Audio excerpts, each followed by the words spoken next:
معزز سامعین گرامی قدر، مسجدوں کی طرف آنے کے حوالے سے چند گزارشات کل آپ کے سامنے رکھی تھی کہ فرض نماز کے لیے بندہ جب مسجد میں آتا ہے اس کے لیے وضو بناتا ہے، اس کا اجر و ثواب اور فضیلت کتنی ہے۔ نبی کریم صلی اللہ علیہ وسلم نے ارشاد فرمایا، کل جو بات آپ کے سامنے وضو کے حوالے سے رکھی تھی اس کی باقی دو شقیں بھی ہیں۔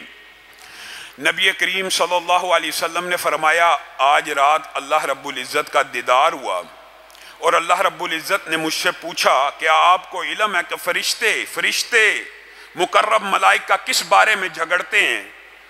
تو میں محمد صلی اللہ علیہ وسلم نے کہا ہاں مجھے علم ہے، کفارات کے بارے میں جھگڑتے ہیں، اور کفارات میں سے ایک بات کل آپ کے سامنے رکھی تھی، وہ یہ ہے کہ اس وقت وضو کیا جائے جس وقت وضو کرنا مشکل لگ رہا ہو۔ دوسری بات، کفارات کیا ہیں؟ با وضو ہو کر مسجدوں کی طرف با جماعت نماز کے لیے چل کے آنا، اس بارے میں فرشتے آپس میں جھگڑا کرتے ہیں کہ میں نے اس بندے کا اجر و ثواب لکھنا ہے، دوسرا کہتا ہے نہیں میں لکھوں گا، تیسرا کہتا ہے نہیں میں لکھوں گا۔ صرف لکھنے کے اوپر اس بارے میں جھگڑا ہوتا ہے جو با جماعت نماز کے لیے گھر سے نکل پڑتا ہے۔ نبی کریم صلی اللہ علیہ وسلم کی یہ جو حدیثیں ہیں ذمے کی اور ضمانت کی، ذمہ اور ضمانت دونوں چیزوں میں کچھ فرق ہوتا ہے۔ جو با جماعت نماز کے لیے آئے، فجر پڑھے یا فجر نہ بھی پڑھے، گھر سے نکلے با جماعت نماز کے لیے، وہ اللہ کے ذمے میں ہے، ایک بات۔ اور دوسری جو 6 مجلسوں کی حدیث ہے کہ 6 مجالس وہ اللہ کی ضمانت میں ہیں، ان میں سے ایک جو جز ہے وہ یہ ہے کہ با جماعت نماز ادا کرنے والی مسجد میں حاضر ہونا، یہ اللہ کی ضمانت میں ہے۔ اب ضمانت اور ذمے کا مطلب کیا ہے؟ نبی کریم صلی اللہ علیہ وسلم نے بھی بیان کر دیا، اور جو بات جس کے اندر ابہام کا کچھ اندیشہ تھا محدثین نے کھول کے بیان کر دیا۔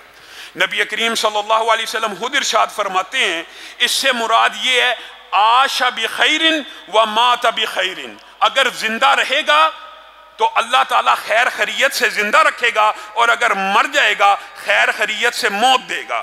بندے کے ذہن میں یہ سوال آ سکتا ہے کہ با جماعت نماز کے لیے بندہ آ رہا ہے، نبی کریم نے کہا عاش بخیر و مات بخیر، اس کا مطلب ہے، اس عاش بخیر کا کیا مطلب ہے؟ بخیر سے زندہ رہے گا، خیر سے مرے گا۔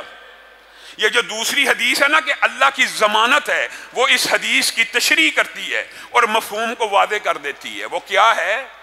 وہ یہ ہے، عاش بخیر کا مطلب یہ ہے کہ اگر کوئی بندہ، میرے بھائیوں، اذان ہو، دکانوں کے شٹر ڈاؤن ہو جانے چاہیے، کیوں؟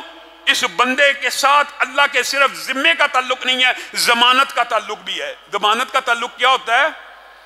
تیرے ذہن میں یہ وسوسہ اندیشہ ہے میں دکان آج چھوڑ جاؤں گا، اس ٹائم کے اوپر اذان ہوئی ہے، میں دکان چھوڑ کے چلا جاؤں گا، پیچھے سے گاہک آ جائے گا، یہ ضمانت ہے، وہ ذمہ ہے۔ اور ضمانت یہ ہے کہ اگر تو نماز پڑھنے کے لیے آ جائے گا، اللہ اس سے بہتر گاہک تجھے دے دے گا۔ اور یہ بات بھی میں اپنی طرف سے نہیں کہہ رہا، محدثین نے رسول اللہ صلی اللہ علیہ وسلم کے فرامین سے یہ استنباط کر لیا، اور خود رسول اللہ صلی اللہ علیہ وسلم سے بھی یہ بات ثابت ہے۔ اگر زندہ رہے گا، نماز با جماعت کے لیے اذان ہوئی، شٹر ڈاؤن ہو گیا، اب فکر تو ہے نا کہ رزق دکان کے اوپر کوئی گاہک آ نہ جائے۔ اب ضمانت کیا ہے؟ اب ضمانت اللہ کی یہ ہے کہ اگر نماز کے لیے آ جائے گا، اس کو اس دنیا میں اللہ اچھا رزق دے گا۔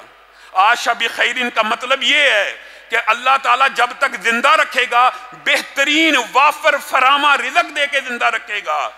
اور اگر موت دے گا تو خیریت کی موت کا مطلب صرف یہ نہیں ہے کہ پرسکون موت آ گئی، لا الہ الا اللہ والی موت تو آ گئی، یہ بھی اچھی ہے، یہ بھی اچھی بات ہے کہ پرسکون انسان تکلیفوں اور اذیتوں سے بچ کے موت کے منہ میں چلا جائے۔